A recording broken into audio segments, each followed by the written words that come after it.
Chapter 6 Abhista Labha, the Attainment of Desires.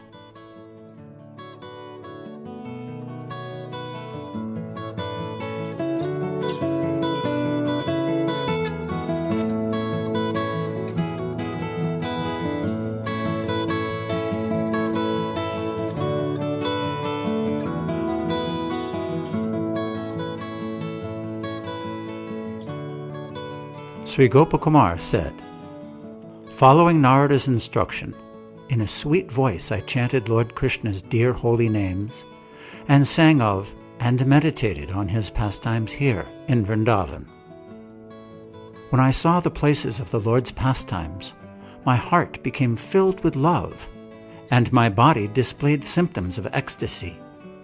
In my heart I am embarrassed. How can I tell this to others? Tormented, I passed my days and nights pitiably, crying in pain. Soon I did not know whether I was filled with bliss or drowning in an ocean of pain. I did not know whether I was in the flames of a forest fire or in the cooling nectar waves of Sri Jamuna. Sometimes I thought I must have fallen into the hand of a demon. I was always drowning in an ocean of pain. Even the slightest fragrance of happiness would not touch me. Thus, I lived in this grove that decorated Vrindavan forest.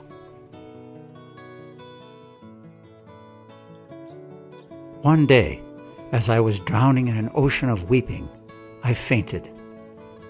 Then I met the crown jewel of all merciful persons. With a hand holding a flute, he wiped the dust from my limbs.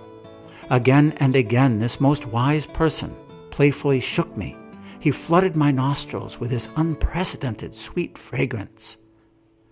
I reverently gazed at his lotus face. I quickly got up. My heart filled with joy, I tried to touch his exquisite yellow garment. Making playful melodies on his flute, that best of heroes moved behind me and then fled into the forest. I ran after him, but I could not catch him. He disappeared. Not seeing him, I fainted and fell into the current of the Jamuna. As I was carried along, I became conscious and opened my eyes. I saw that, carried by a vehicle rising faster than the mind and traveling along a very wonderful path, I had arrived in a very splendid, flawless place. Collecting my thoughts, I happily saw Vaikuntha Loka, within which were Ayodhya and many other places, and I became filled with wonder. Then, carried along, I left them all behind. Then I came to effulgent Goloka, which was above all the worlds, and which I had long desired. Here was the circle of Mathura. Everything was as it had been on earth. In the circle of Mathura, I went to Mathura city. Gazing at it, I became filled with joy and wonder. There, I heard that, imprisoning Devaki, Vasudeva, and his own father, Kamsa had usurped the kingdom. Afraid of the demons, the Yadavas could not be happy or act as they wished. They found themselves troubled by Kamsa day and night. Some fled, and some took shelter of him. Being also afraid of him, I left, bathed in Vishranti Tirtha, and then quickly went to beautiful Vrindavan.